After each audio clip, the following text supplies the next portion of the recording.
the century. And if you give up what you know. I'm currently in my truck, driving north from my house, about 30-35 minutes worth of driving here, headed to Lake Georgetown in Georgetown, Texas, where I'm going to hunt. It is hunting season. Specifically, it's archery season for white-tailed deer in Texas. So we're about a week into it now. I've been out to my spot at Lake Georgetown once, unsuccessfully. I've got everything set up out there. Trail camera showing some activity in the mornings, late mornings, oddly enough. So I'm going to head out this morning. It is 5:30 a.m. and I'm trying to get out there before dawn just so I don't rustle everything up, shake everything up. But yeah, this is the time of year to get it done, and seeing this activity in late morning is a little bit odd. Usually you want your deer to be on a schedule where, you know, they're getting a little closer to after sunrise and closer to sunset, but it's still hot. It's still warm in Texas. It's not really fall yet. So there's probably a lot of feeding activity happening at night because deer are like us. They don't want to be rolling around in the heat, having to do their daily chores in the heat. If they had air conditioning, they would probably utilize it, but all they have is nighttime. So they turn a little bit more nocturnal when there's heat and there's food available. It's just a buffet out there. There's hunters everywhere now. So they've got plenty of free food. So we're going to do things a little bit different for this episode of Do Whatever. Instead of the sitting down with my notes at the desk in front of the microphone, I'm going to be taking you guys with me. You're going to be coming with me for this weekend.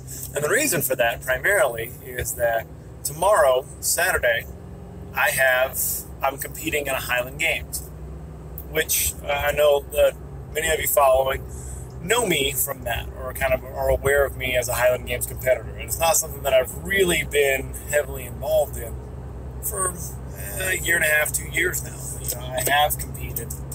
I did the Central Florida Highland Games, the North-South competition, the annual games that they do. It's a big game. It's awesome. I did that one. Threw terribly.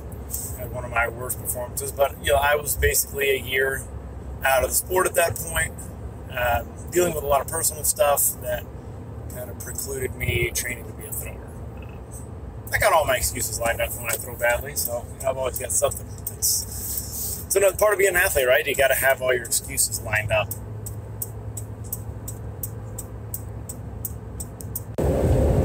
But regardless of that, I am very happy to be getting on the field again. And I thought it might be a fun change of pace to walk you through what a weekend before, during, and after competing looked like. So this is the day before. And this is, you know, waking up 5 in the morning to go pursue another passion, another hobby, another rabbit hole, as I like to call it, another thing that I've gotten myself deeply involved in. But this is a unique time of year because it is hunting season, so you have to take as many opportunities as you possibly can to get out there and try to harvest some meat. I want to feed my family with meat that I harvest from nature. I think that's a noble cause. I think it's certainly fulfilling. I think it's certainly enjoyable. And any little thing I can do to get my family off the factory farming grid, I'm happy to do. But in terms of preparation for the Highland Games coming up, I'm going to be very honest with you. I know I'm somebody that is, again, I don't want to say like known for, but there's an awareness that, you know, I train, that I lift weights, and that I, you know, understand the programming of Highland Games throws and how to build a season and all that kind of stuff. For heaven's sake, I wrote a book about it, so you would think that that's something I'm putting in practice. But I am walking into this Games tomorrow with basically no preparation that is specific for the Highland Games. I have not thrown any time in recent memory. I've certainly continued to coach. I've continued to help other athletes, help friends, and that's something that's always going to be there. But in any time recently, I have not thrown in any serious way. I've done footwork, I've visualized, I've all the other things around it. But I realized, and as a side note, I mean, I'm not out of shape terribly. I've been, training Muay Thai pretty consistently. I do lift, although not with the goal of throwing farther in mind. That's not the current paradigm, if you want to call it that. But, you know, so I'm not just a total slob, but I'm certainly not in throwing shape. But, you know, part of the reason for wanting to do this games, I'm doing the Kerr County Highland Games Festival.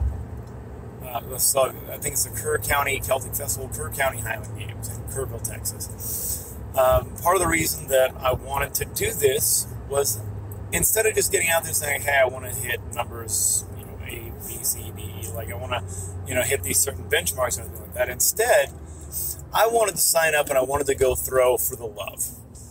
Just for the love of this sport, because I love being out there. I love seeing my friends. I love handling the implements. I love testing myself. I love the environment. It's not just about the sport for me. There's a communal component to this. There's a social component to this. And I'd be lying if I tried to deny that and said that I'm just all competitor all the time. I like being out there. I enjoy throwing with like-minded people and competing.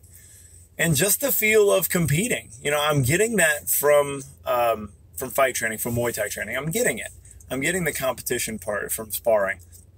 But it's fun to get out there and do something completely different, where it's more about competing with myself instead of directly against somebody else. And it's also fun to do something that counts. I mean, sparring is fun, but it is part of a long educational process. And while you can make the case that throwing in a Highland Games is also that, any competition is that, I mean, this is, look, somebody's keeping score, and they're going to hand out prizes at the end. They're going to hand out trophies. This is, you know, it's going to, and the numbers are going to be recorded. So this is the real deal. So I missed that. So I didn't obsess with the preparation. I wanted to go out there for the love of it, and I wanted to gauge what my level of passion and engagement for it still was. I wanted to be able to, without having the heavy expectations of, hey, I've won these things in the past, and I've thrown this in the past, I should be able to throw this. I wanted to remove that from the equation, and I just wanted to be able to go out there, throw for the love, and see what it actually felt like after all this time off, and see if it's something that still brings me the same level or the same kind of joy and fulfillment that it always has. So that'll be an interesting experiment this weekend. I know I'll have fun. That's not something I'm particularly worried about. I'm not worried about having fun. I know that I will. But I want to see, is it something that ignites a fire? Does it fire me up to one, okay, you know what, I'd like to throw a little further than I did there. I'd like to do these things better. I'd like to work on this technique a little bit the same way that I kind of tweak and work with the athletes that I coach. Is this, you know, am I fired up to get better? I suspect that that's what's going to happen, because anytime historically I've gotten involved in any competition, I come out of that competition thinking, okay, that was all right, but how do we do better? How can we structure our life, our training, our diet, our sleep, our rest, to do everything better? So yeah, that'll be a pretty good time. But today is about trying to harvest some meat, and then we're going to do my little girl Hannah's 6th birthday was earlier this week, so we had her party already, but I'm taking her on a special little outing today. We're going to iFly, which if you haven't done, is when you basically they put a giant fan under you and you get to pretend that you're skydiving. So we've got that later today. So today is about those things, but today's also going to be about packing the bags and getting everything ready. I think it's like a 2-hour trip to Kerrville that I'm going to take tomorrow morning to get ready to compete. So that's the preparation for today. I'm not going to pretend that it's all it's all Highland Games based. I'm not ironing the kilt. I'm not planning out my Games Day nutrition. I'm doing the things that I get to do, and I'm doing the things that I have to do today.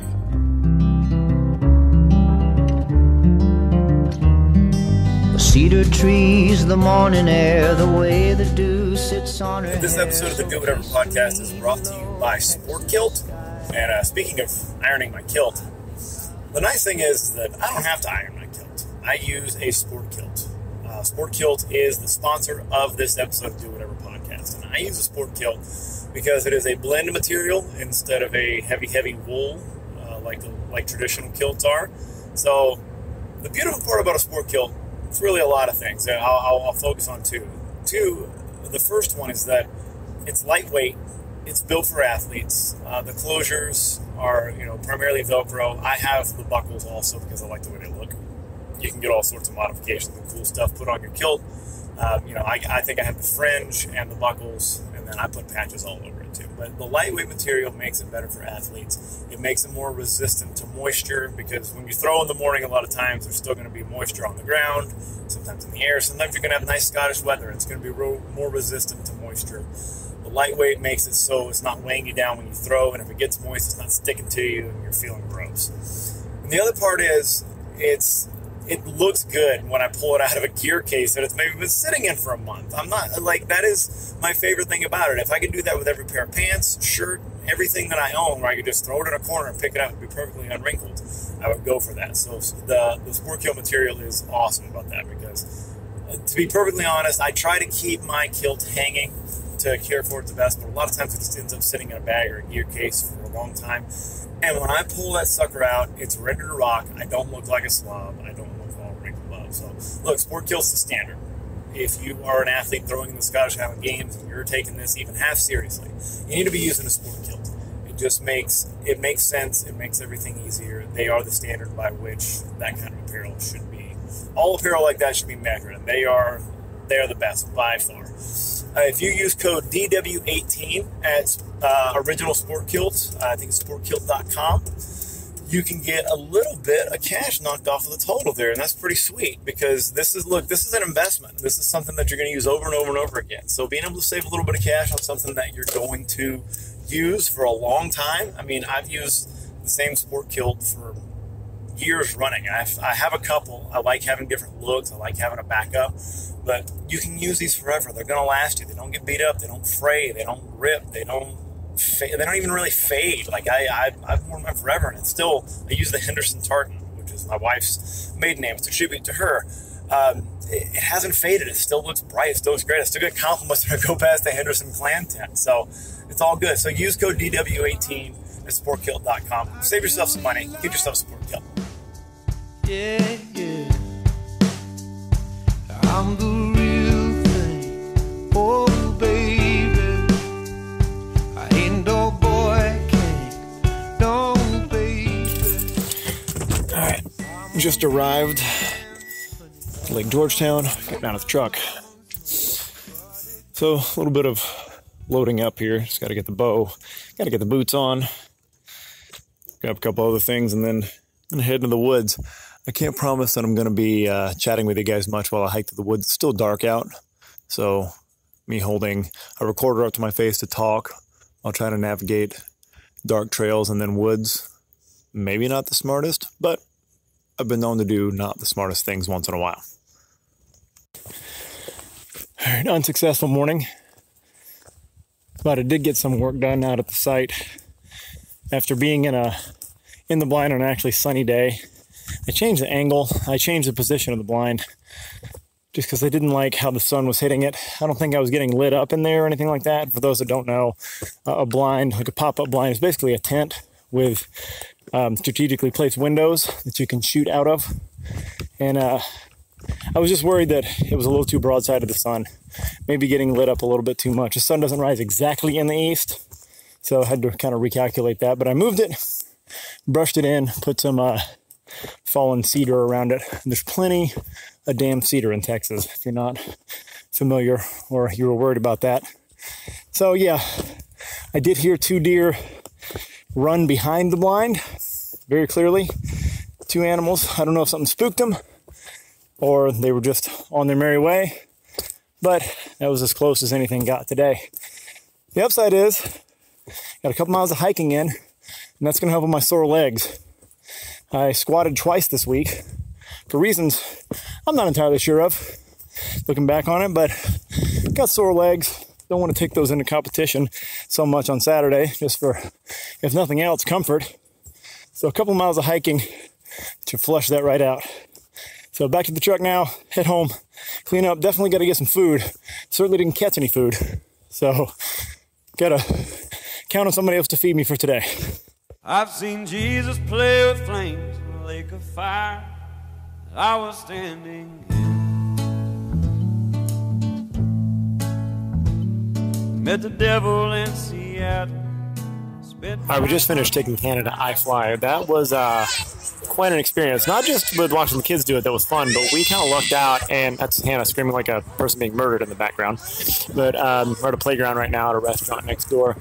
But yeah, we actually saw two people who are apparently competitive body flying competitors. I don't know a better way. This is, and for somebody that has seen and tried as many crazy and amazing things as I've tried to get myself involved in life, I have never even been aware that this was a sport, I guess that's the word. But there were a pair of identical twins. They were teenage boys, and they were in the fan tunnel tube, whatever you want to call it, where you fly like you're skydiving, and they were doing like acrobatic maneuvers and flips and doing things in sync, and like doing like awesome spins, and like they had like a routine that they were working on while they were there. And the people that were working said, yeah, they compete. There's international competition for this. I'm like, oh, what? Huh? Like, I thought this was a cool thing. Like, you do like you book like a corporate event or bring a kid to on their birthday, so they float and they fly, and like they're skydiving, and then yay, like we get pictures and we're done. But no, apparently, leave it to human beings. We found a way to compete in it. And look, when I saw them doing it, at first it looks ridiculous, and you're like, okay, that I can't imagine. I was about to make the comment to Ashley, like, okay, I can't imagine doing anything that transfers less to real life than that. But I was about to just start cracking jokes, but I actually watched them, and some of the things they were capable of were amazing and very athletic. And the body control it requires to do that, I mean, it was truly art. It was physical art. I mean, after watching for a little bit, I had nothing but respect for that. So I thought that was pretty awesome. Also, while sitting here, I looked up what my drive is tomorrow to get to the competition. It's 2.5 hours. I don't know how I managed to forget that. I think I've done this games before, but 2.5 hours, and I think we start throwing at 8:30, probably closer to 9. But still, that's another early morning after hunting today. So hopefully get everybody home, get them in bed at a decent time, maybe even go in with a good night's sleep, because that might be the only thing I have going for me at this point if I pull it off.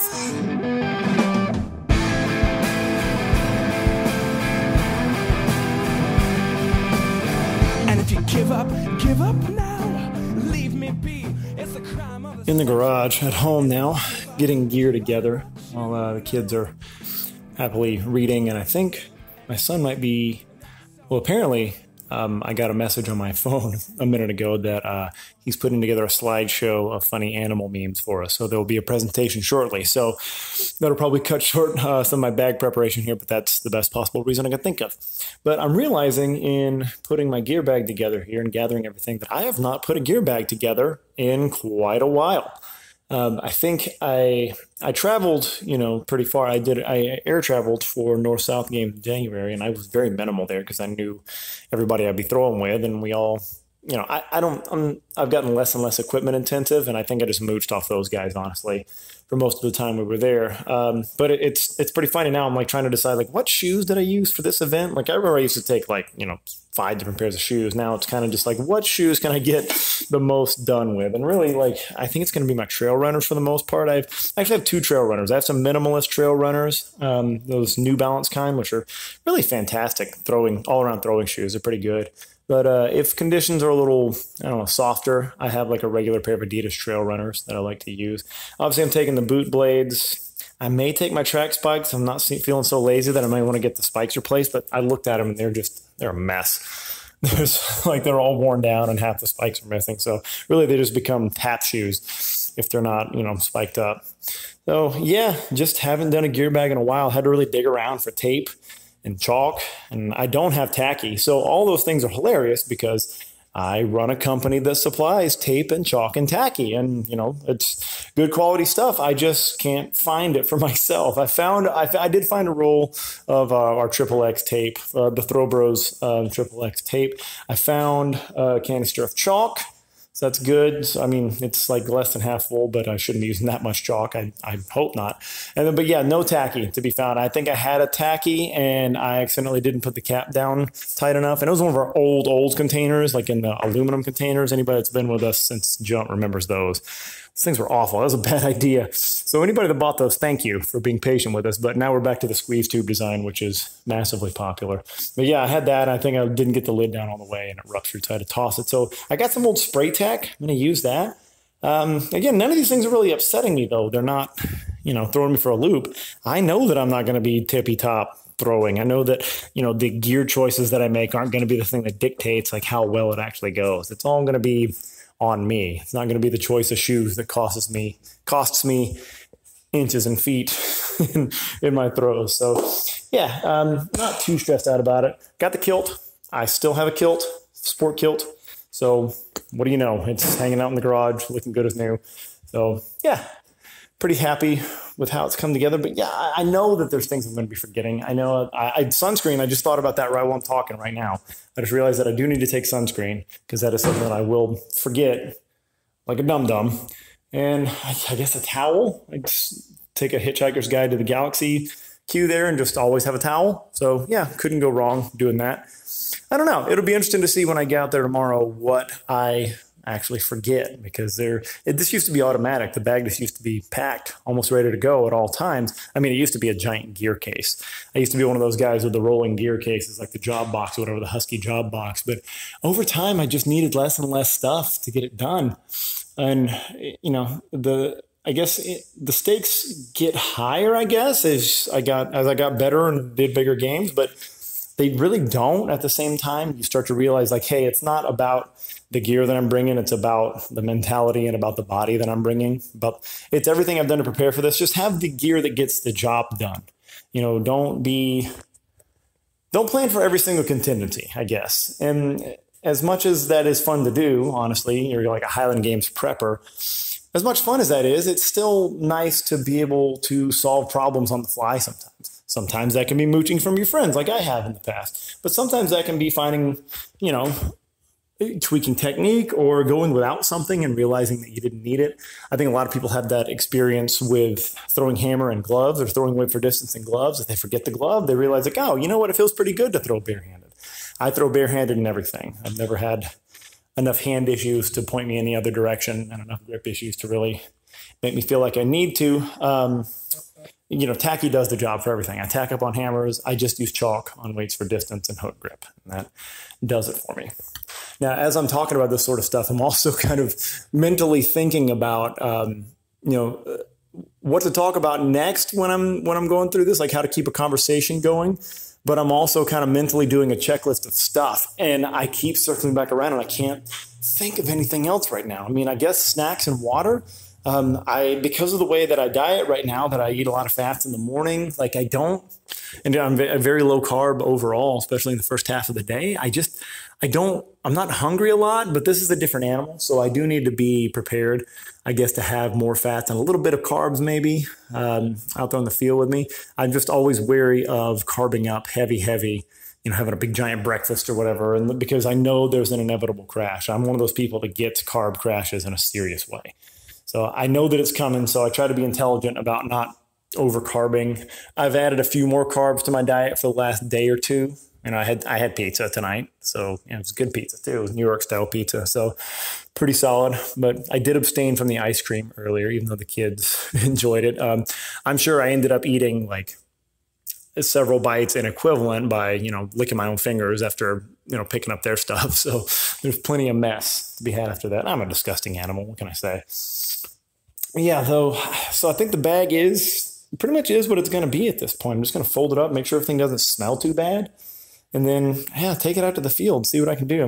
Can't forget my sheath fork, I guess. I have it, so I might as well take it with me, although there's always going to be a fork in the field to use. But I love my fork.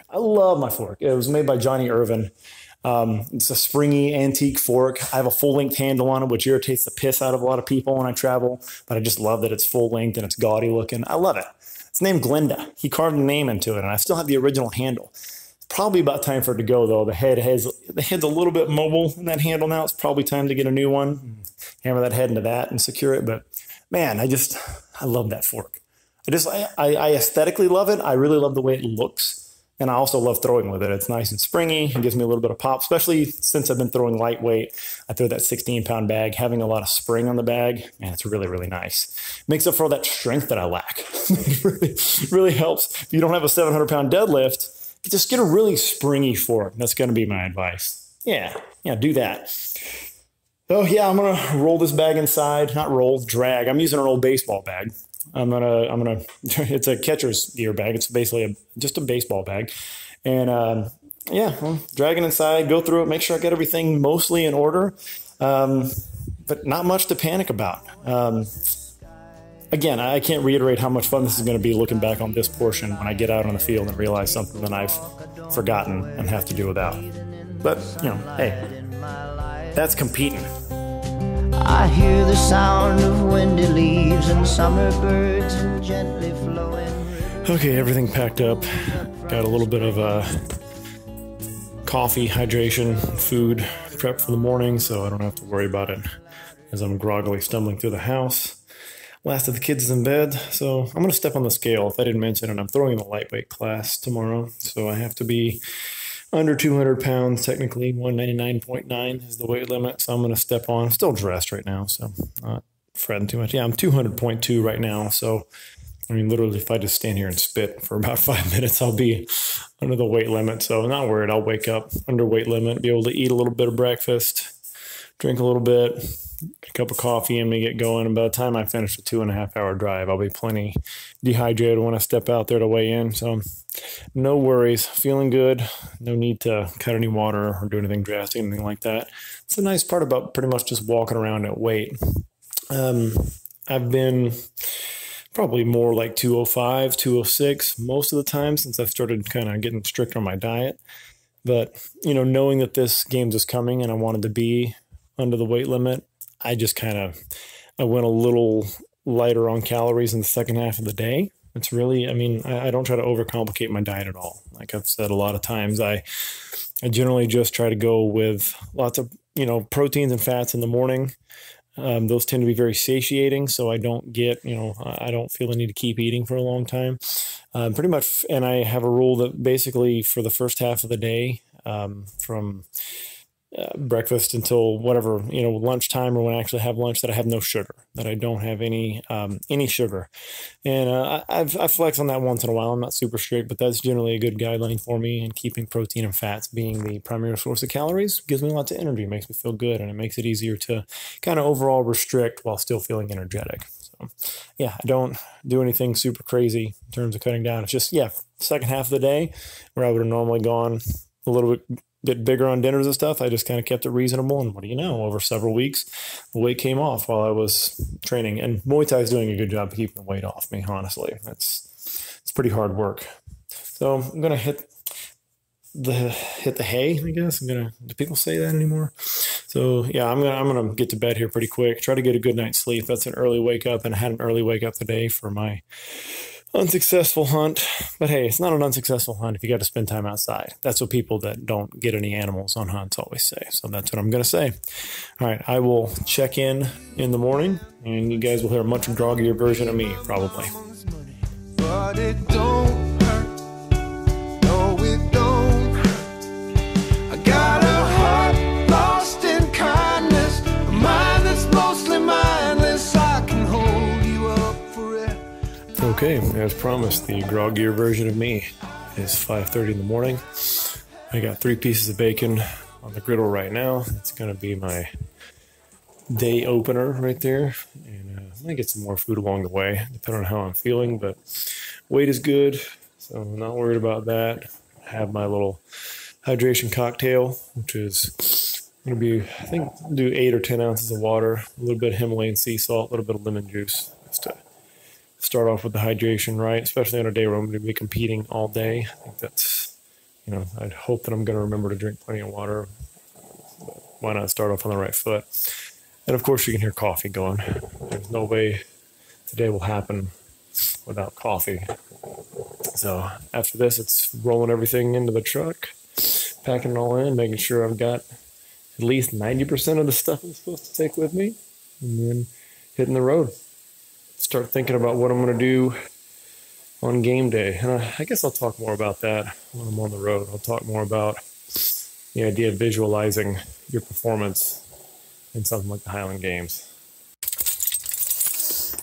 Loaded up in the truck. Let's do this. I missed this part of it, oddly enough. Getting up early with a purpose. It's dark outside, but I'm headed somewhere to do something pretty cool. Something not a lot of people on the face of the earth have either discovered or have either jumped in to try for themselves. That's always kind of a cool feeling to know that, you know, it's almost like a high schooler feeling, like I get to be into something that nobody else is into. You know, like you're in a club, you're in a clique that nobody else has figured out. It's nice to have, I don't know, kind of carved out a niche and found it, and found other people that are into that little niche. And I don't know, getting up with the plan, with the concept in mind to go do that thing you've staked out this time to do this unique thing. It's a cool feeling. I miss this. Visualization. I had this conversation with my friend and business partner Aaron George recently about throwing in the Highland Games. And I am a big believer in visualization for sports of any type. Anything, honestly, any competitive venture, anything that, not even competitive, anything that you want to get good at, anything you want to have skill at, visualization is a huge component of it. You know, I'm not the first person to talk about this, obviously. And there's a lot of research that shows just how powerful visualization is. You can legitimately take groups of experimental subjects.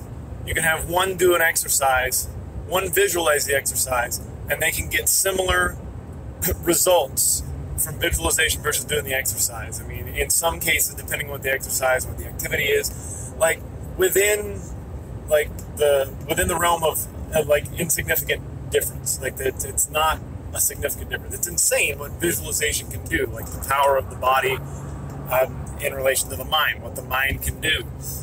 So obviously I'm not the first person to talk about this, but I can say wholeheartedly that I've seen results from visualization. When I won a national championship in 2016, I chalk a lot of that up to my visualization of how that event was going to go. I really made it a point to become technical, to become methodical in how I visualized throws.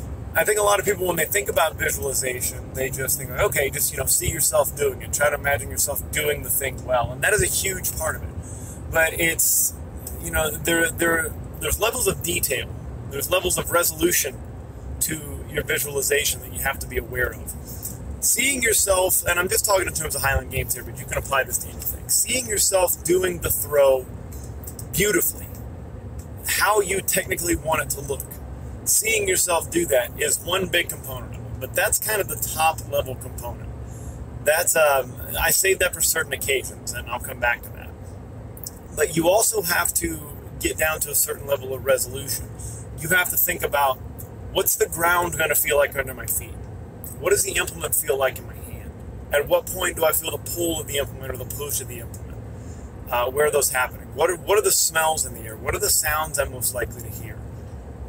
You know, what am I going to be wearing? Like what, you know, you can even get down to little things like, you know, if I'm using a certain diet plan or like something, what taste is going to be in my mouth? You know, like think about all those sort of things. Visualize really you being in that moment, not just you doing the thing. Put yourself in that moment. Be able to transport yourself to that moment and then execute the thing that you need to execute. So that's one important level of it, is just, I go back to that over and over again, get a deeper resolution, get better resolution on what the moment is when you're throwing and or performing whatever it is you're performing.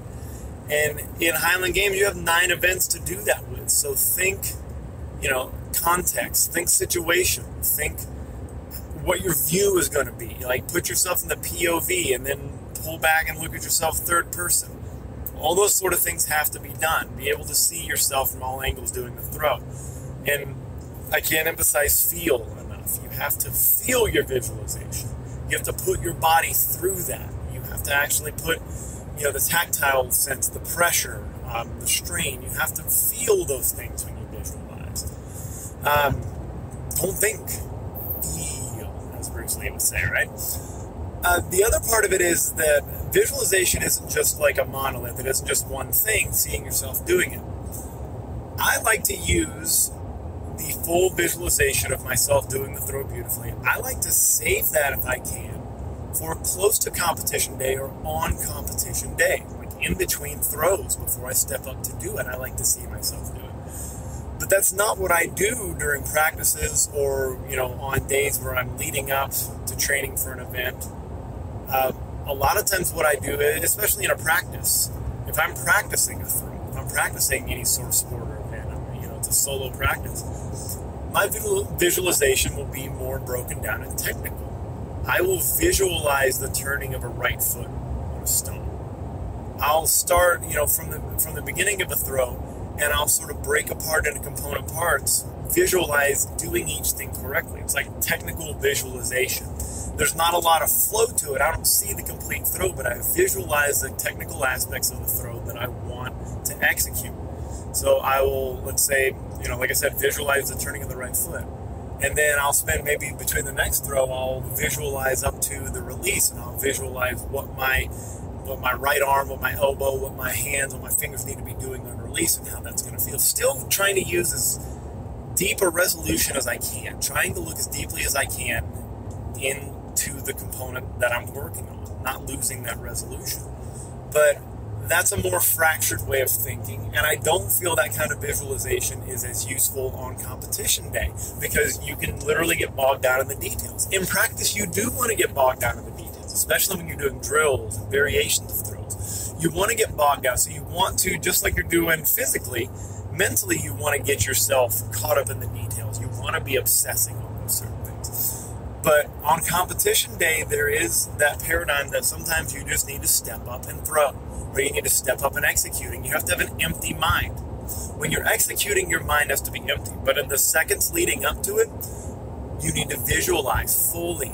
Visualize yourself doing the movement, doing the action, doing the plan, whatever it is, seamlessly, flawlessly, beautifully. Envision yourself doing that. But then when it's time to go, you have to clear your mind out. You have to be empty. You really do have to have an empty mind. You have to be, again, I'm going back to Bruce Lee here, but you have to be not awake, not fully awake, but not dreaming. I can't remember exactly how it says it now that I'm trying to quote him, obviously. But you have to be present, but you can't be obsessed and bogged down in the details. So again, visualization is not just one single tool. It's a toolkit. It's a set of tools. And it doesn't have to be done during practice. I think one of the best things about visualization is that you can do it anytime. In the lead up to the championship of 2016, I would make it like a nightly routine as I was going to sleep. I would visualize what I was working on, what I worked on that day in practice, or what I wanted to try to do better, or try to visualize. I would walk through different steps. It's kind of dealer's choice when you're in the, when you're laying in bed or when you're not in practice or anything like that. You can choose, am I going to visualize technically, or am I going to visualize the entirety of the movement? You get to pick what you want to do. I would say I probably spend more time outside of practice visualizing doing it all the way through. That may just be my preference. I didn't spend a lot of time outside of practice technically visualizing, looking at small components of the throw. I spent a lot of my time seeing myself on that field. I even did like nerdy stuff, like looked up old videos from people throwing at that game to see what the field would look like, what the background would look like, what the general feel of the place was. And I would talk to other throwers about what it's like to throw in Utah. Like, what was it? What was that like? And try to integrate that into the vision. Sometimes I would envision not just the throw, I would envision everything leading up to the throw. I would say, what are my warm-ups going to look like? What's my walk to the trig? What's my walk to the throwing area going to be like? What's my pattern going to be? And it doesn't mean that I did those things exactly on that day. It just means that I had mentally prepared myself for all contingencies. Nothing that happened that day was a surprise. Today is, it's October 6th, and there's a big fight tonight. It's Khabib Nurmagomedov versus Conor McGregor for the UFC lightweight title. I love mixed martial arts. I've made no bones about that. And one of the things that sticks out to me, it gets talked about, is that one thing that's so great about Conor McGregor is that he's been in the big moments, he relishes the big moments, and they seem to feed him, and he seems to do very, very well in the big moments. And at the same time, they talk about that this could be an issue for Khabib, is that while he's had a big spotlight, he's a champion, obviously, this is a moment unparalleled. He hasn't been in the biggest fight ever. He hasn't been in a fight that he knows the world is watching and the stakes are high. The stakes are always high when you're fighting mixed martial arts, especially at a high level. But this is a different level of high stakes. And so the conversation oftentimes is, that is an energy sap. And people don't realize, Khabib Nurmagomedov has fantastic cardio. Any fighter at a high level has fantastic cardiovascular conditioning. But being under stress takes away your conditioning. It takes away, and when you take away conditioning, you take some of the edge off of your skill. You take some of the edge off of the knife when you do that. And with fighters, the thinking about, the guy across from you, like, how you feel about him, or how the crowd is making you react, the reactions of the crowd, people cheering for you, against you, cursing your name, threatening you, like all the things they have to deal with out there. Those are that stress that you feel from those. If you allow yourself to feel that, or you haven't trained or visualized for those moments, those are going to be a sap on your energy, and those are going to dull your blade. And that's very true with mixed martial artists, with fighters, with high-level athletes. That's why they have to train, oftentimes a sports psychologist, to make sure they are prepared for that moment and they visualize that moment. And I'm a big believer in that. Even in something comparatively as silly as the Scottish Highland Games, I believe if I don't visualize properly, and if I don't prepare myself psychologically for the stressors, even the potential stressors I'm going to run across, then they are going to sap my energy and that they're going to dull my blade.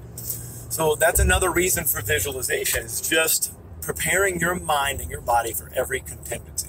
Because contingencies that you didn't plan on, things that all of a sudden take you by surprise and you have to deal with, whether it's, I forgot my cooler full of snacks, or my wrist wrap busted, or, I blew out a shoe. If you don't at least spend some time thinking about things not going perfectly, then when they happen, they are going to be stressors, and they're going to be things that sap energy from you.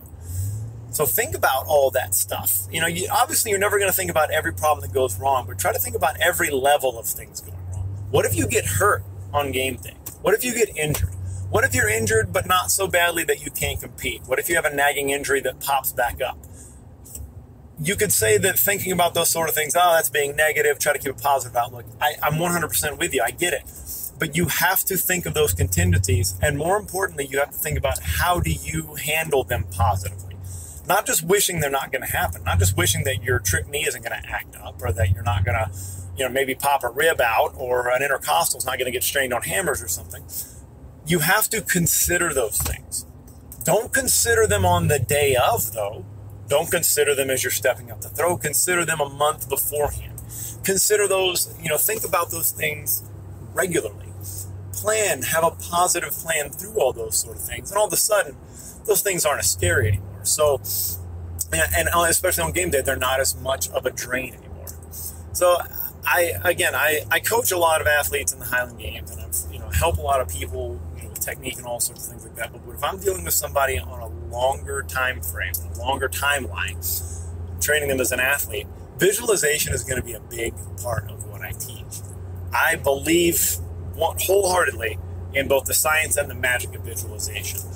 There is no question in my mind, based on my background, having done sports, lots of different competitive ventures in my life, and also what I've studied, what I went to school for, and all that kind of good stuff. There's nothing that keeps me from believing that it's real. The evidence is there, and I fully believe in the power of the mind and the body. I don't believe that there is a true duality. I don't, believe in dualism. The brain is an organ inside the body, and it functions alongside with the rest of the body. It functions along with the rest of the body. It's not some control center that, pulls knobs and sends orders to the body. It all works as one, and we're seeing more and more evidence of that little things like, your physical state, whether it be your gut biome or whether it be your breathing, whether it be your temperature, affect the way you think. So you have to consider all of those. And I could go on and on and on about all those things being part of the preparation as well. But the one that I really want to focus in on is the visualization and the mental state, is putting yourself in the mental state. And that's being able to account for things like what the weather's going to be like, what the temperature's going to be like, what the conditions will be like, what my level of hunger will be, what I will have eaten. Trying to either imagine, visualize those things, or emulate those things in training leading up to it are huge. Those are huge advantages. If you can modulate as many variables as possible and get them as close to what you feel like the range of what you're going to see during competition, you're most likely going to perform better because, again, the new stressors that appear on games day will not be something that will drain you. And there will be new stressors on game day no matter what. No matter what you do, the competitive environment, with very few exceptions, always has variables. That's what makes it fun. That's what makes it challenging. That's what makes people want to watch it a lot of times if it's a very entertaining sport. That's why people want to watch Khabib and Conor fight tonight. That's why they want to see that. They want to see the variables come into play. We know what they can do physically.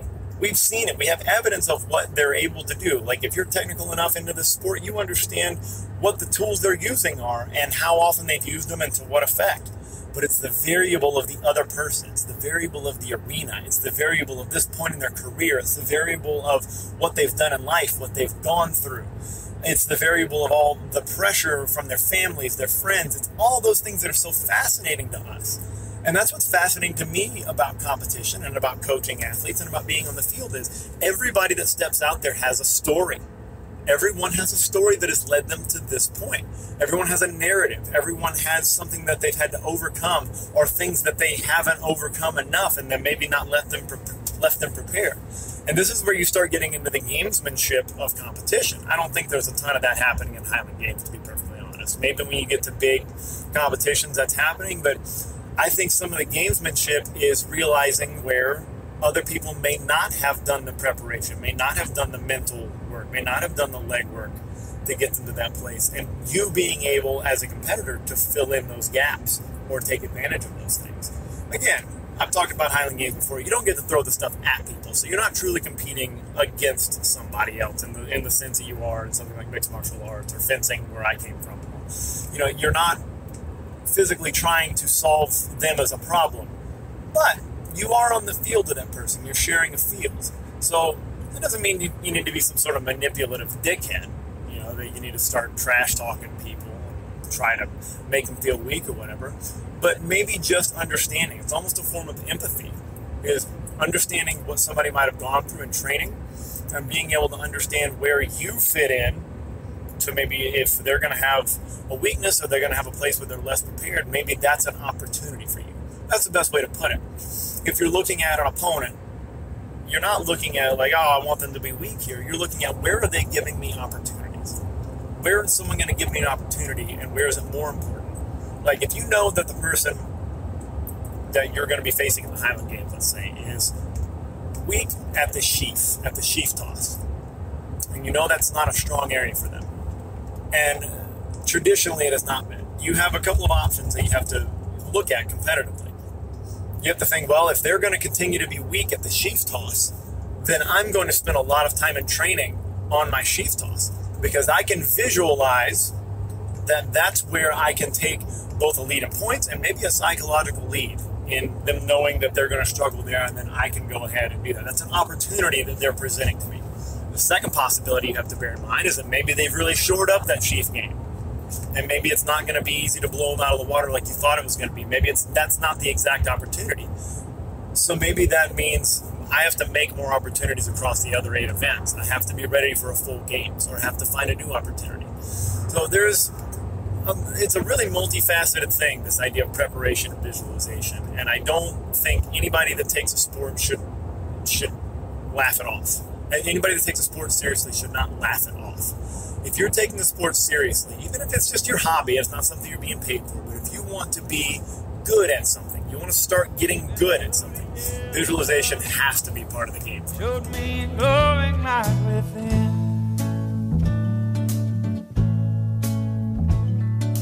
But I swear that God is there every time I go to the eyes of my best friend.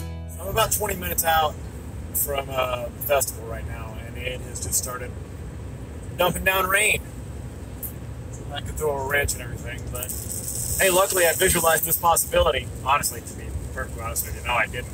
I have in the past though, so can I just use some of that currency for now? It's not the worst. We're not supposed to start until like 8:30, probably 9. Might push us back a little bit if it's raining too badly, but I mean, look, it's Scottish Highland Games. The sport was invented in Scotland, and it's basically this exact weather 90% of the time, I guess. Pulled up to the games site just a minute ago, pretty early. It was like 15 minutes early at the time. There's a few people hanging out, but nothing real organized happening yet. So I swung around, came back to a service station, wanted to get a little bit of hydration and food going. And this is the downside to not like truly planning and taking a cooler like I would for, games in the past. Just kind of rolled in here. So I ended up with Smart Water, big old Smart Water. Ended up with a Monster. That's gonna happen no matter what. But in terms of food, not a ton going on because I'm at a gas station in Kerrville, Texas. So I got some trail mix just for a little bit of carby, a little bit of sugariness, but some fats and proteins from the nuts and everything mixed in, and then some beef jerky. So I figure that'll be enough to get me to lunch, and then I'll figure that out on the field. But yeah, again, not very hungry. Just kind of the nice thing about like I said before, the dietary mindset that I'm in. I don't get hungry for the first half of the day. So as long as I'm hydrated, a little bit of caffeine, the day's gonna go pretty well.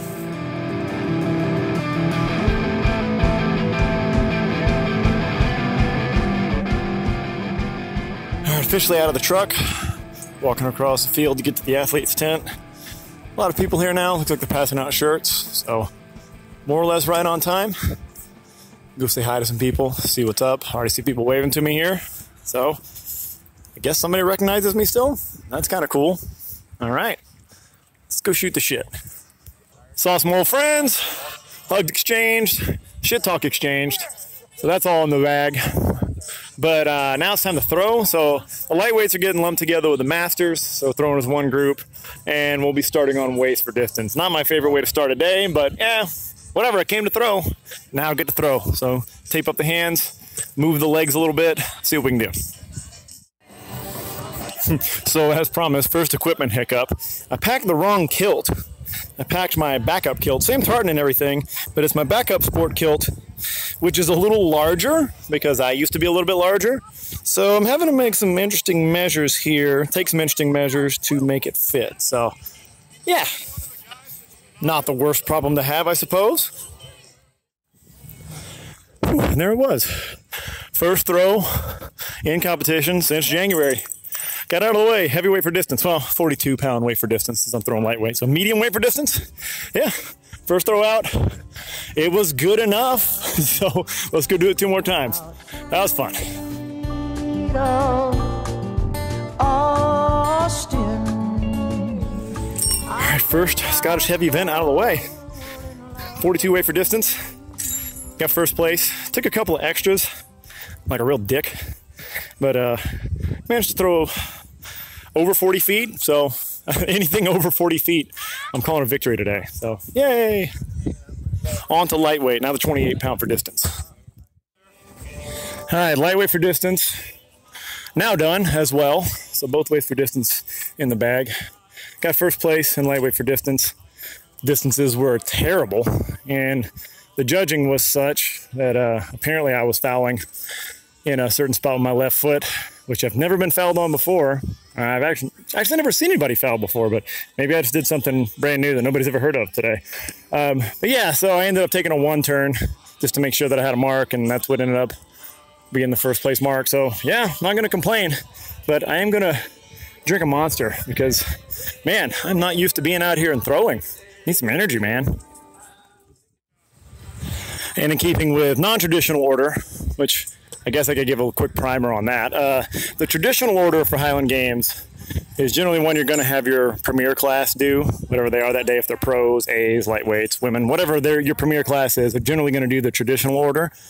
They're going to go stones, weights, hammers, caber, and then height events after that. That's kind of considered the traditional order. And it usually lines up well with the way festivals schedule their day and when they want the breaks and whatnot. I think that's the real reason for it. But and somebody correct me if I'm wrong about that. But we're doing a non-traditional order today since we are not the premier class in the lightweights. So we are moving on to stones now. So again, not my favorite starting with weights, because weights hurt.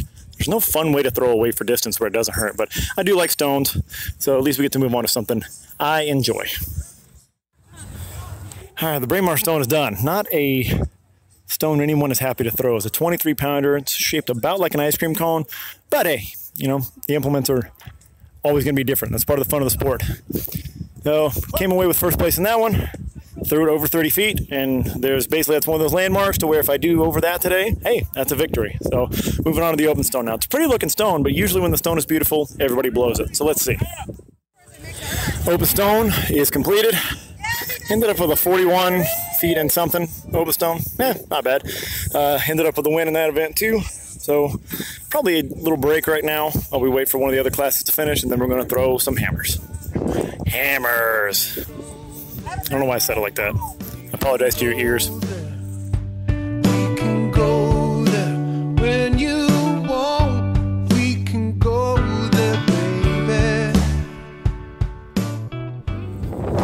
All right, I'm currently holding tape to measure for multiple world record holder Teresa Neisser. Teresa, you're going to be in the podcast with this throw. No pressure. It's got to be a monster. Don't foul.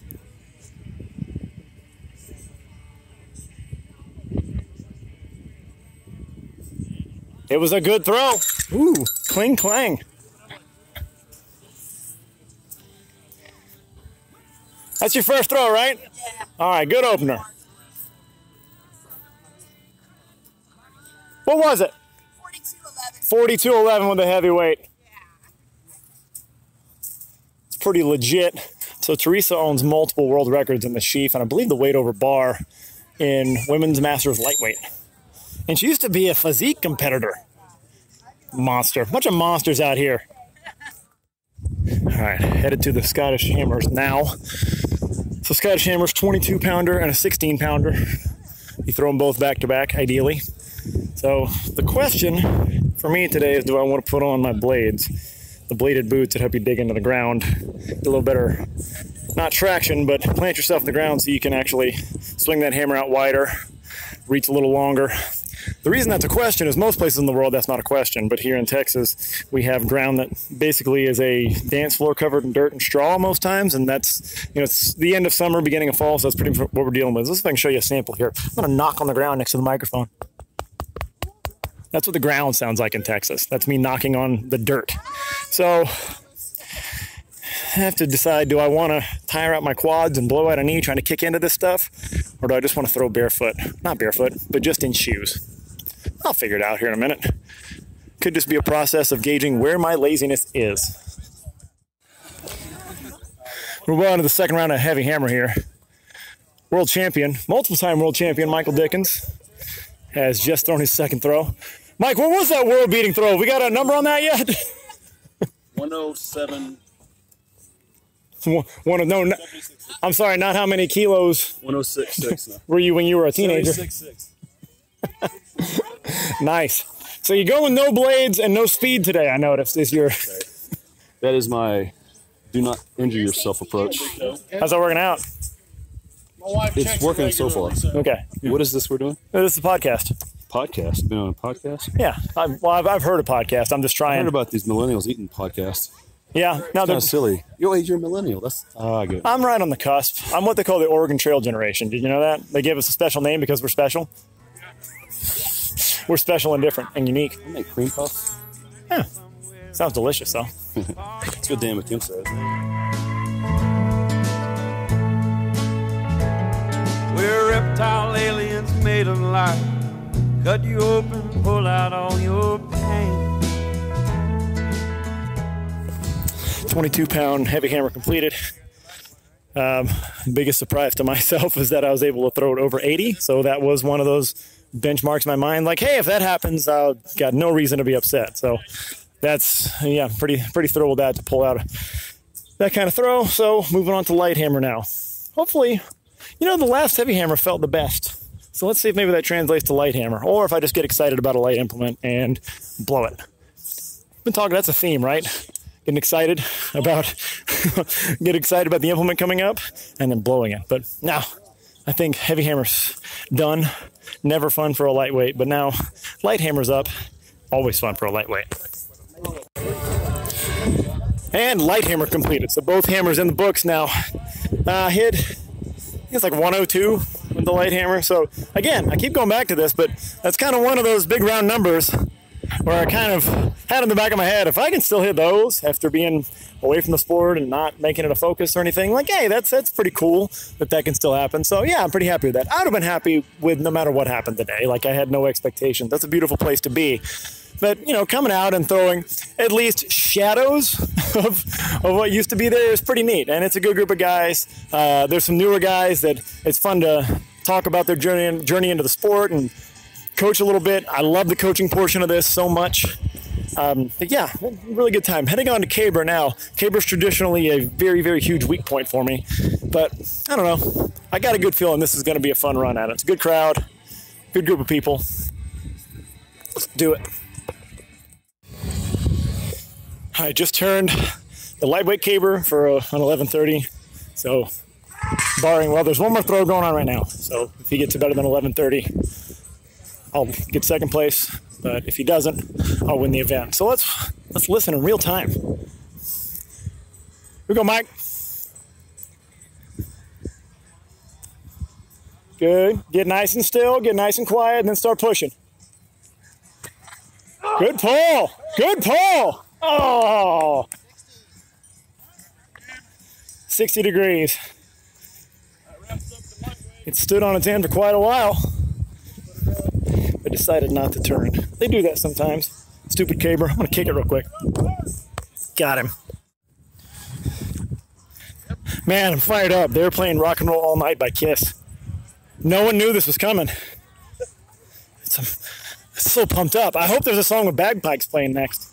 Bagpipes? Bagpipes. Let's try that. Oh, do you think they've heard of the Dropkick Murphys? Do you think they know any of those songs and can play them? That'd be so cool if they did that. I don't know. We'll have to talk to the DJ and see if he's heard of them. So, finished with the lightweight caber. Moving on to the bigger boys now. I'm going to probably give a shot at this caber just for the fun of it. All right, I took 2 pulls on the bigger caber. I think I hit an 80, 85, something like that. Couldn't turn it. Not too disappointed. Happy I got a run at it. Now we're on to sheaf. Throw that sweet, sweet 16-pound sheaf. Looking forward to this. But I am starting to stiffen up a little bit. Feeling every bit of 39 right now, I'm not going to lie to you. But still, pretty excited. This is a good group of guys. Enjoying it quite a bit. And one of the guys that I'm training actually showed up to say hi and hang out. Talked a little bit of technique. Talked a little bit of shit. Can't think of a much better way to spend an afternoon. Awesome.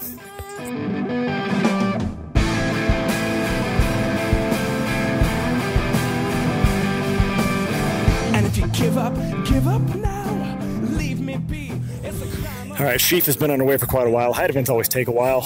A lot of athletes, a lot of different heights, 3 attempts each height. So I'm out now, went out at 30. Dickens is still throwing at 30, and he just cleared it. Nice job, buddy. So Dickens, I mean, I won for lightweight already. Dickens has the win in Masters, so we're just kind of, you know, throwing because we have the right to throw, I guess. But yeah, I'm done. Went out at 30. Dickens just cleared it, so we're going to see what he's going to do next. One event left, weight over bar. And I can't stress enough how nice it is to be throwing the 42 today as a lightweight athlete instead of doing the 56 over bar, which has been a thorn in my side. I'm not great with the 42, but obviously I'm better than I am with the 56, but it feels a whole lot better than 56. That's a big 14 pounds between those two. Yeah, let's see what Mike does here. What is he going to go up to next? What are you going to go to, Mike? You going to take another one? You good? Taking the coward's way out? Say again? Taking the coward's way out. Yes. Good. I commend it. Yeah. As a fellow coward. The issue of the rotation in my back, I'm just guarding too much, I think. So, yeah. you know, old age and wisdom. Like, Right. And They say it comes. And don't forget cowardice, because we established the cowardice thing already. We're both. That is C in Dickens. That's a long acronym. I had no idea. I have to work that one out.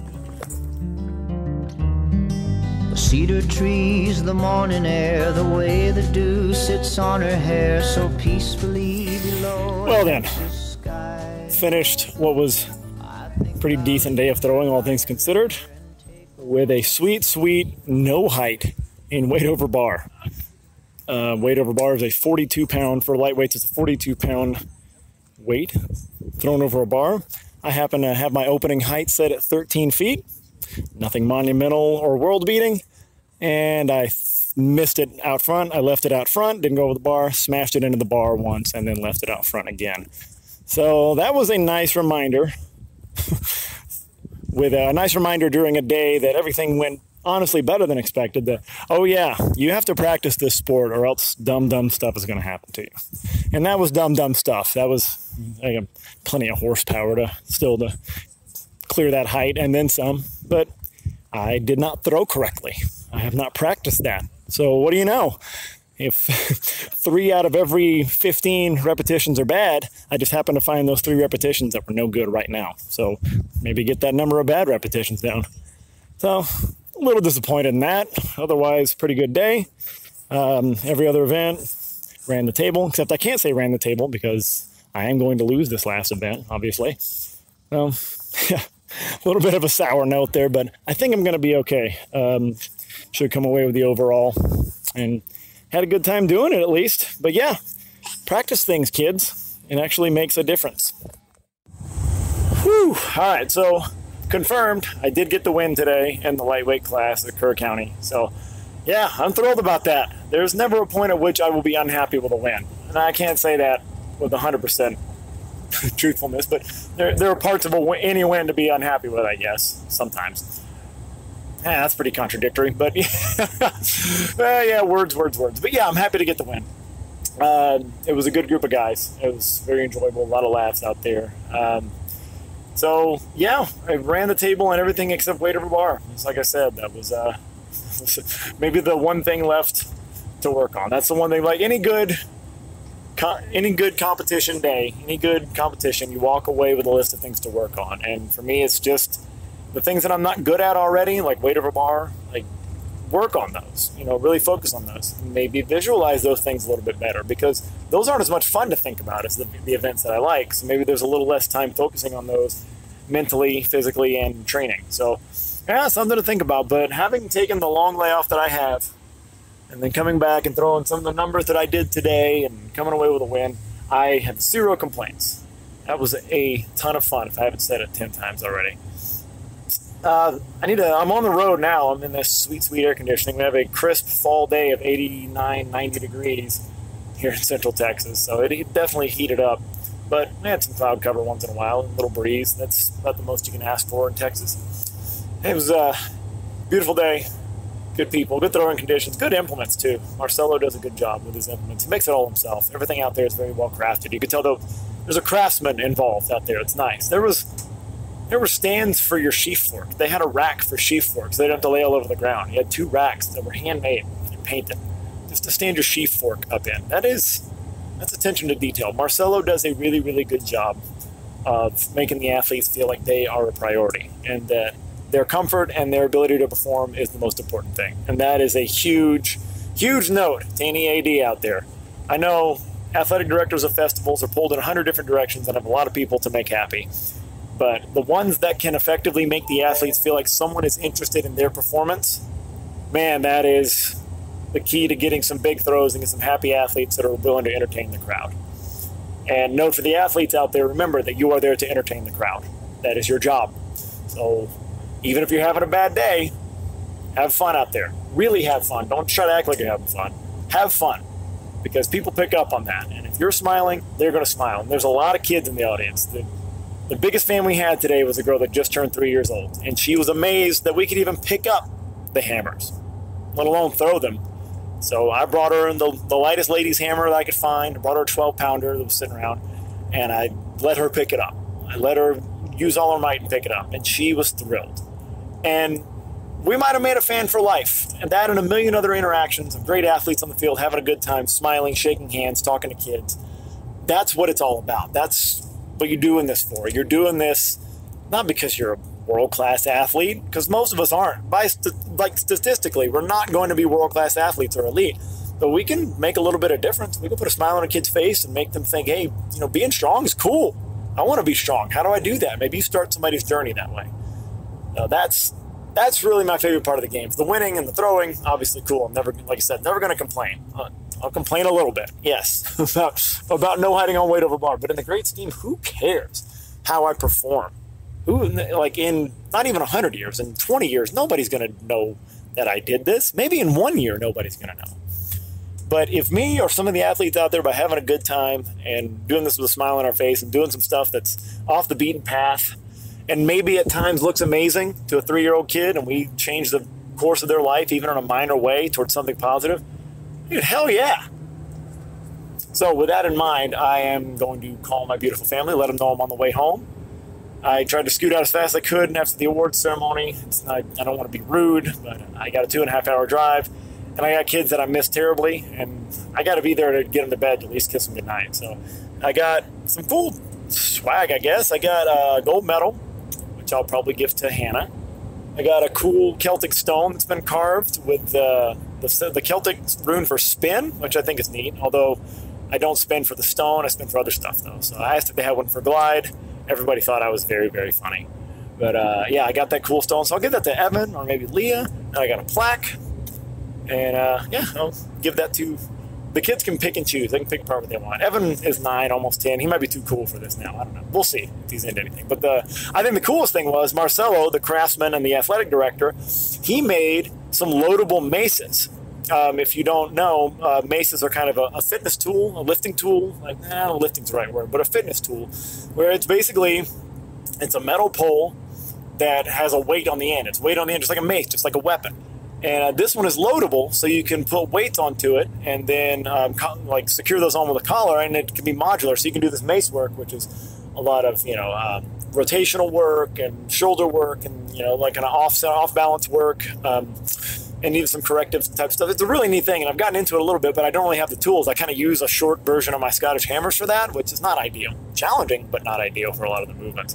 So this is cool. And it's really well made. Think like if you're into this stuff, like Chris Duffin's shoulder rock, that tool, just like a version of that basically that he made. He made all these for the first place finishers. So I had a choice between that and a bottle of scotch. So I'm sorry if I disappointed a lot of you. I didn't take the bottle of scotch, but my wife got me a really nice bottle of scotch for my birthday a couple weeks back. So I felt like I was pretty well stocked there. And what's funny was the second place guy was like younger. He's in his 20s, like early 20s or whatever. And he was like, I don't know anything about scotch. I don't know what to choose. So all the old guys were happy to pitch in and help him figure out which one to choose. So yeah, just one of many really good times. So I'm going to call the kids now. I'm going to let them know that Daddy got the win today, because their reaction to that is maybe my favorite thing ever. Well, I got some flowers coming in.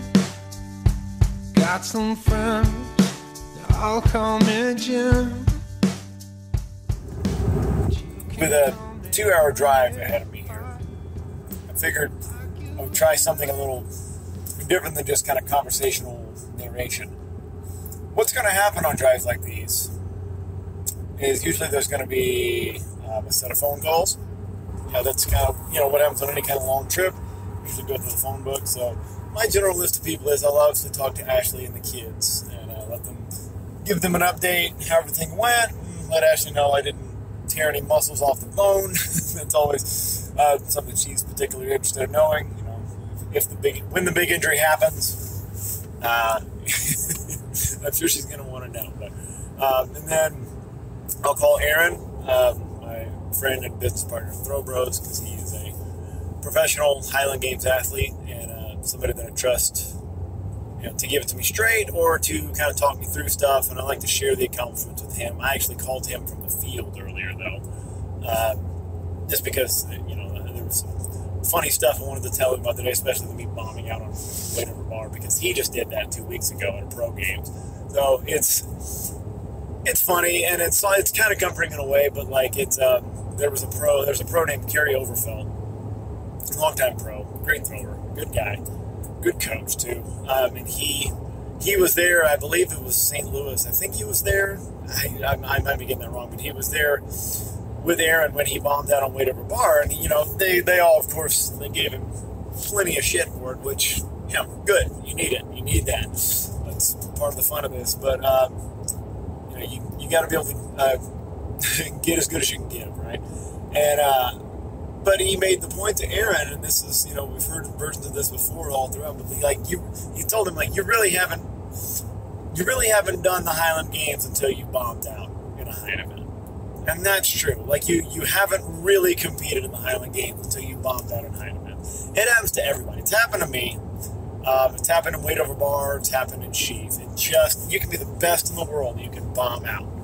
Height events are that way, man. I mean, you can do it in any event, but the height events are just that way. There's a target, and it's going up. There's something slightly unnatural about the whole thing, and it happens. So that was part of what I talked to Aaron about. But he and his wife, Mary, I love them so much. They're just the best people. Their little daughter, Aveline, is just an absolute angel, and she's the best niece anybody could ever ask for. But anyway, I digress. But they're actually on their first trip together. They're in Seattle at a festival, at a beer festival. With some huge beer festival. But that's the first trip they've taken since their first baby, little Aveline, was born. And I remember that feeling. I remember that first time that you're away. It's terrifying, but also really relieving and really fun. It's just hard. But, she obviously, Aveline's with family, so she's going to be just fine, partying down like any 10-month-old would. But, they're having a good time, so I was really happy to hear how happy they were at that moment. Aaron was actually getting a tattoo at that particular moment, so obviously things are going well in Seattle. But, and then I'll add, I'll often call Matt, or at least, text with Matt, or do some terrible voice-to-text version where, half the words are wrong. But, I'll talk to Matt, because Matt's obviously two-time world champion, literally wrote the book on throwing Highland Games, one of several of them. And I'll just kind of let him know, how things went, how I'm feeling. I don't talk as much about, the wins, losses, numbers, stuff like that with Matt. It's just not, I don't know. We're both of that mindset. There are people to talk to that about. I think I get into that more with Aaron, but with each other, we're both just kind of the mindset. It's more about the experience. And what I talked to him about a little while ago was how cool it was being out there, and it always is, especially these last couple of years, to be out on the field and see all the hate brand good stuff out there. And not because they know that they're going to see Matt or they're going to see me, just because that's what they use, that's what they wear, just to see stickers and patches, hats, shirts, and people coming up and telling me they read mine and Matt's books to learn how to throw. That's awesome.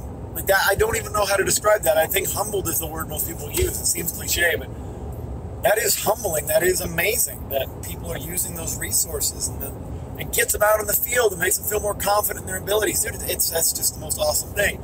And the people are using Throw Bros Tacky, and they're wearing our gear, and they're using our supplies on the field. We're doing something that's for them. And it's just a really cool feeling to have played a part and made an impact like that with such an awesome community. That's what Matt and I love about that community, about that sport, is the community, or the people. And the fact that we've given them something that they feel this is ours, this is our thing. And the fact that Aaron and I have given them hey, there's a place to buy the things that I need to do this. It makes me feel really, really proud. I have no better way to say it. I know pride's a sin, but whatever. I'm proud. I'm happy that I put my time and my energy into that. It makes me feel really good. And Matt and I talk about that a lot. This last time I kind of talked to Matt about his legacy. I know that Matt would love to still throw, but his knee won't let him. It's pretty much beyond that point where throwing is in the picture. I know that he misses it, and I know the competitor in him wants to be out there. But, we talked about, and I talked to him about, the legacy that he has, 2 world championships, and maybe the biggest impact broadly of anybody in the sport ever. And writing a book and creating video content that highlights the games and makes it available to people and puts it up front and maybe inspires people. No, not maybe. 100% has inspired people to pick up the sport and try it. And those people might be professional athletes now that, you know, get paid to do this sport because they picked it up because of Matt. That's a pretty damn good legacy to hang your hat on. I think that's pretty damn cool right there. I'm proud of him for that. And I'm proud that I've gotten to be a part of it as well. I'm happy. I'm just thankful. Thankful's the word. I'm grateful that I've gotten to be a part of that. The legacy that he started of getting the Highland Games out there. When I hear the same kind of things, people read my book, that they watched my YouTube channel, they saw, like, yeah, I saw you talk about that on your YouTube channel. Like, I think there's a part of me that's still like, what? You watched that? Like, it's a self-conscious, self-deprecating thing that I think every normal human should have, I guess. But, like, I don't feel like, you know, there's an imposter syndrome in any of this stuff. But, yeah, I guess there's like this little bitty demon inside that's like, they shouldn't be watching your stuff. What do you know? But, you know, like, today was very cool in that when I talk about hitting those big round numbers that, like, I didn't know if I would hit or not. It just proved to me that I know how to throw. I can confidently say I know how to throw. Am I great at throwing? No. But I know how to throw. And the strength and the power and the speed are missing. They're not there to do the things that I've done in the past. But there's like the floor of where my throwing is set at a certain level because I know how to throw. I know how to move the implement through space and move my body. Is it always beautiful? Is it always perfect? No, but I know the principles. I get it. And I think that's something that really stuck out to me and that I've taken on this drive with me, is that I have that base, which I never thought that I would have, not being a thrower growing up, not doing it in high school and college. Like, all of a sudden, I have a base in throwing. I've been doing it 8 years. It's going to be 8 years this November. I'm doing 8 years of my life to this, to competing in it, to studying it, to learning it, to teaching it. And I have a base, finally. I have a base to work from. There's a point above zero at which I will always be in terms of knowledge and how to do this. And that's a cool feeling, but it's also like, well, if you got that, maybe you should do something with it, man. That's the question. That's what I'm going to be pondering the rest of this drive is, what is the future of me in this? Is this just something I pick up at a certain point in the year when I have time and I do it? Or is this the thing where I make another run at something?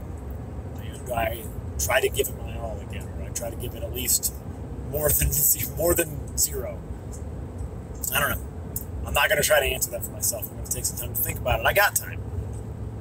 It's the beautiful thing as you get older. It's a beautiful dichotomy there that you know that you don't have forever, but you know you got time to figure things out.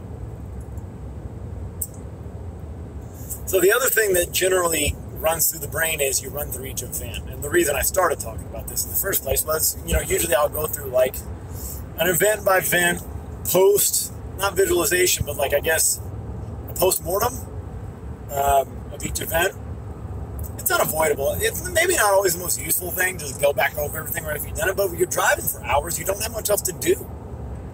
After you've talked to everybody, like, you're just stuck with your own thoughts, so might as well just lean into them, right?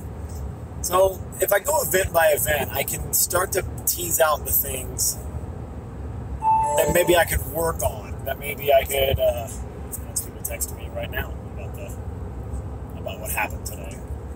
What happened?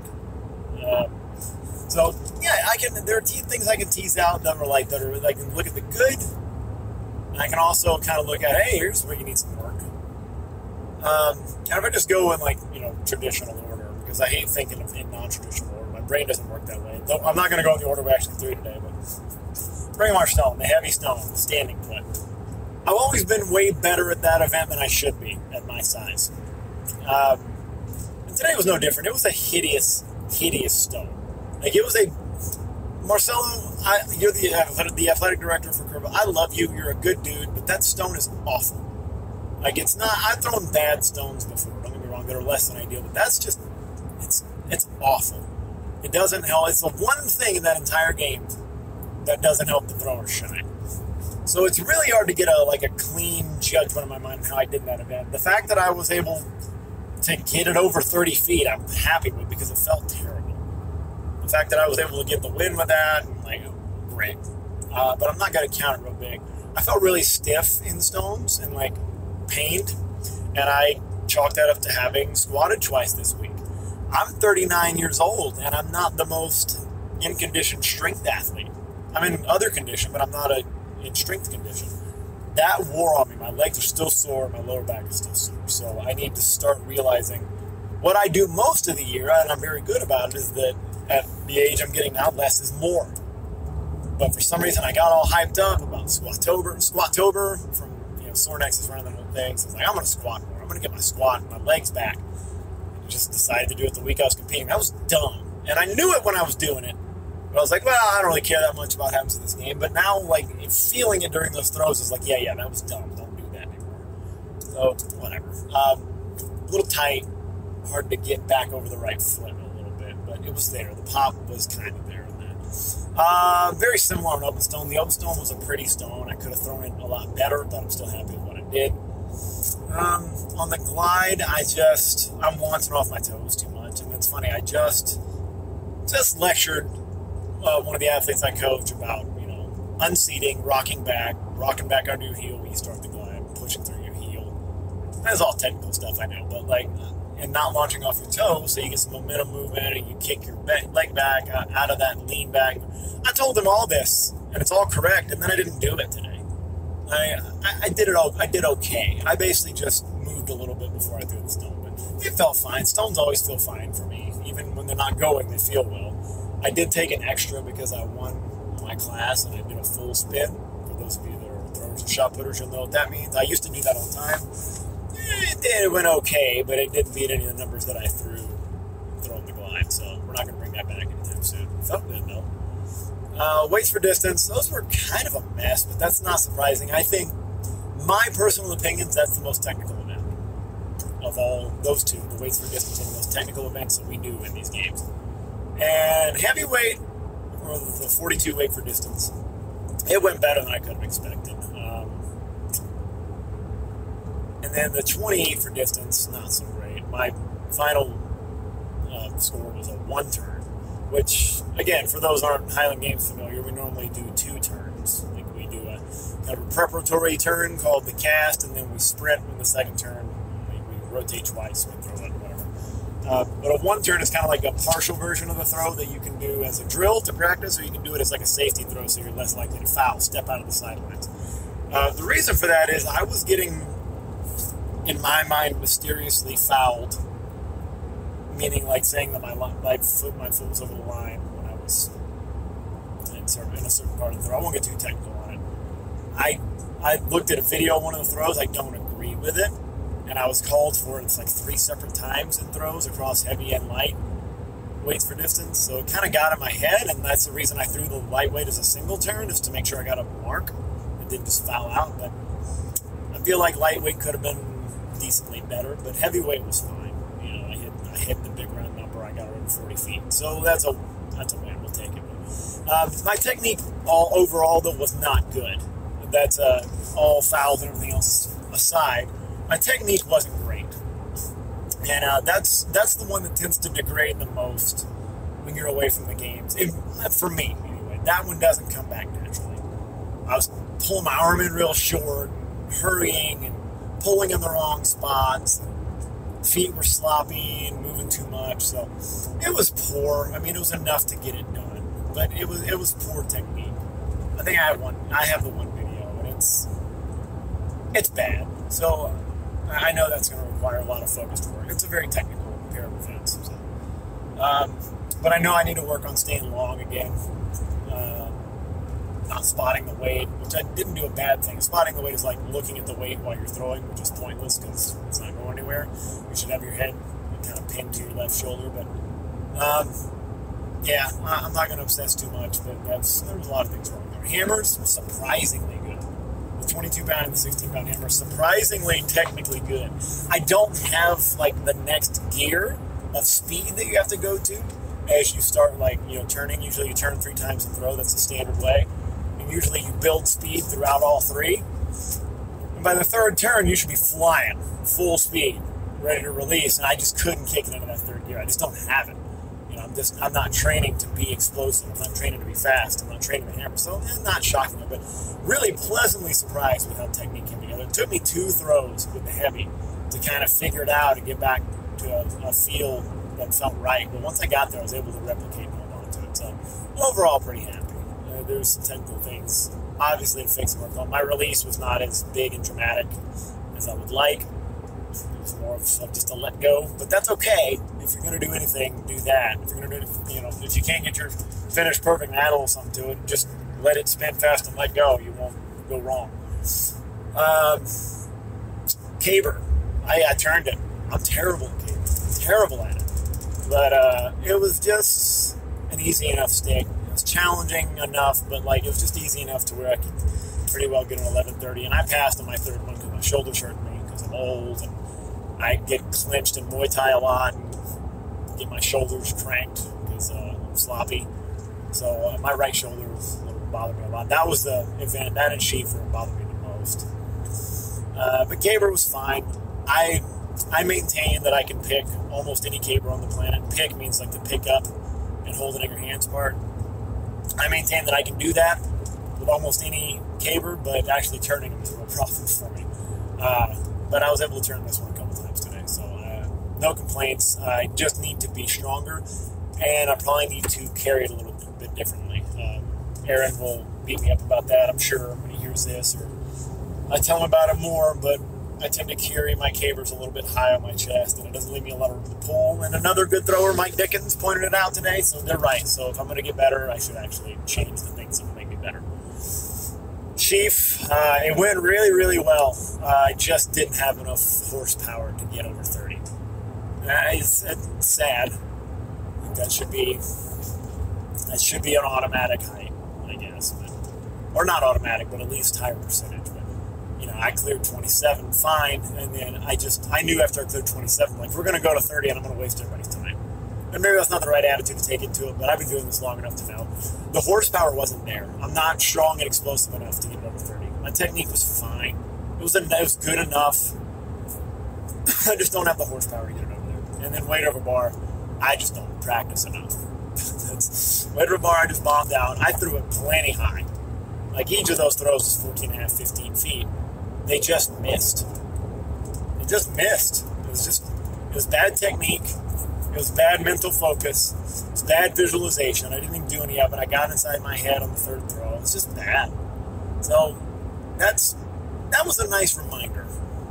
I think I said earlier, that was a nice reminder that this has to be earned. These movements have to be earned. They can't just be, I remember how to do it, I'll always be able to do it. Now, the percentages of bad throws will catch up again at some point, and sometimes they come 3 in a row. No, it was bad. But, yeah, overall, I don't know, I'd give myself a C+ for the day, maybe a B-. I mean, it was a win, but it's like the possibilities are what kind of haunt you there. Like, what if I had spent the last year getting stronger and faster and, training throwing? What would that have looked like?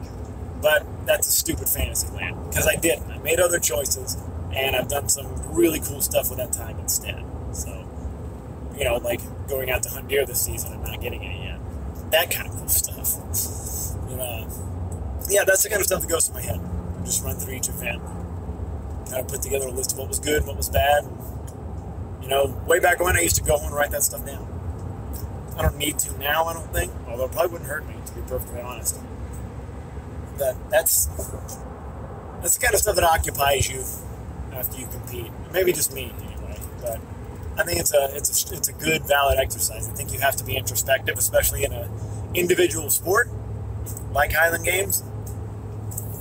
Because I'm very fortunate. I have, a tribe of people that are throwers and athletes, and that get it, and that will help me. And I've developed that tribe through this sport. And I have coaches. I have real coaches, people that will really work me through something, and that's invaluable. Not everybody has that, I get it. I didn't have it for a long time. I had to teach myself this stupid sport watching YouTube. And, I'm like the people that are watching mine and Matt's YouTube, except there was less out there. It was pretty much just Matt, and then some old competition videos or whatever. It's gotten, I hate to say it, but you kids today don't know how good you have it. I have that. I have that tribe of people that I can lean on to help me do that. But you have to be able to be introspective and tell yourself the truth. You have to, as Jim Collins in the book Good to Great says, you have to face the brutal facts, but maintain optimism. And I think I'm not quoting that correctly, but that's the idea. You have to face the brutal facts, but remain optimistic. Have a positive outlook. And that's what that post-mortem thing does for you in any kind of competition. You have to be able to look back on it and say, like, this sucked. You sucked at this. But don't allow yourself to beat yourself up about it. Accept it, face the brutal fact, but move on with an attitude of like, okay, that's a start. That got the ball rolling. That's the momentum I'm going to take into making it better. There's the motivation. There's the seed, as they say. Like that's what's going to make it grow, make like this whole process into growth. Is that like I started being dissatisfied with it. Hey, what do you know? There's like a little concept about that in the beginning of Matt's book called the hate. And maybe that's relevant at this point. Is that I hate the person that messes up like that. I hate not performing to my own expectations or not doing what I know I can do. I hate that. But instead of reveling in that hate, I'm going to turn that into energy. I'm going to turn that into something positive. I'm going to light that on fire, and it's going to fuel me. And even now, 8 years in, like I feel it right now talking about it. Even now, those little things, or the big things, I guess, in that moment or whatever, the things like bombing out on weight over bar, having poor technique in an event that I should not training to get, the little bit of extra that maybe I could have. That's enough for a little bit of fire. That's enough to move me forward. That's enough to make me realize whether it's in Highland Games, whether it's in any sport, Muay Thai, whether it's in bow hunting, whether it's in fatherhood, anything like that.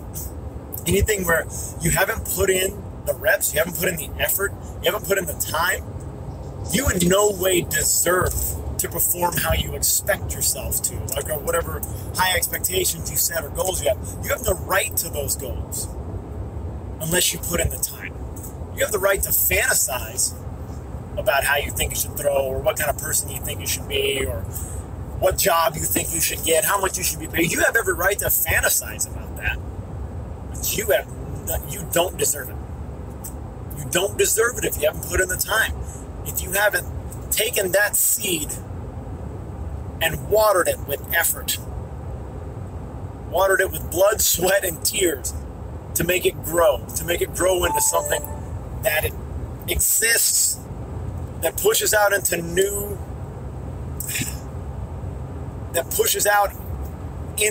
areas, that pushes out, that continues to move outward and upward. You have no right to that. You don't deserve that if you don't nurture it. So you have to find out what that seed is and you have to nurture it. Alright, I got more intense than I needed it to. Must be all this iced tea I'm drinking. It's got me all fired up. About an hour and a half ago. Far beyond this place, we're reptile aliens made of light. Cut you open, pull out all your pain. Good morning. So it is Sunday morning, and I just completed the, I guess, struggle you would call it to get out of bed the day after throwing. It was, I'm not really hurting that bad, but it was certainly, I had to take some careful steps to make sure that nothing stung me too bad as I rolled out of bed. Just a little lower back pain, little knee soreness. The main thing that's concerning, it's not bad, but it's just, I have to take care with to recover is my right shoulder. Right shoulder's been getting cranked a lot during Muay Thai. During clinching, I got to work on some technique there to make sure I'm not getting so overextended, getting that shoulder wrenched, but it was hurting me during competition yesterday. It wasn't enough to prevent me from hitting any ranges of motion. I think weights for distance have probably affected me the most, but it's a little sore today. So the recovery game begins in earnest today, and part of that is getting up, getting moving, get hydrated. The kids are going to make sure that I'm up and moving, so I have no concerns about that. But I did stay up late last night. Like I said, it was UFC 229 last night. It's Khabib versus Conor, and that was worth the purchase price. That was a hell of a card. despite all the nonsense and craziness that went on at the end of the event with Khabib and Dylan Dennis, Connor's training partner, and all the guys jumping into the octagon and stuff. It's fight game stuff, but I don't think anybody can be surprised by the way the build-up with this works and the kind of stuff that, honestly, the UFC has allowed to transpire in promotion for fights. I think this is a chickens coming home to roost kind of situation that, yeah, you're going to get a nasty situation where people are taking things personally and going too far. But it was a great card. Other than that, the part I'm probably most excited about is Derek Lewis. And I'm sorry, I'm just going to go MMA nerd on anybody that's listening to this. But Derek Lewis, the Black Beast, he's from Houston, Texas, H-Town. He was losing a 3-round fight for all but the last 11 seconds or 15 seconds or whatever of the fight. And he landed a jab to an overhand right and just put Volkov, his opponent, on his butt and pounded him out. And it was amazing to watch. And he finished the fight knockout that he was losing badly. He finished the fight with 11 seconds left. What do you got, baby? Oh, you got your wipes and a Frisbee. Whoa. That's some cool stuff to start the day with. Oh, it goes in your room? Okay, let's put it in there. Yeah. So that's my little Sunday morning alarm right there. That's Leah. So yeah, we're up early, but we're ready to party. But yeah, I stayed up late last night just because of the card and everything. So but, the kids don't particularly care about that. They get up when they get up. They want to eat. So got to go take care of that. But most priority for me, athletically, if you want to say that, is that I just got to hydrate. I got to feed myself because I woke up hungry last night. I didn't eat enough for dinner, honestly. I got to make sure I feed myself well, and then I got to get moving so I don't stiffen up again.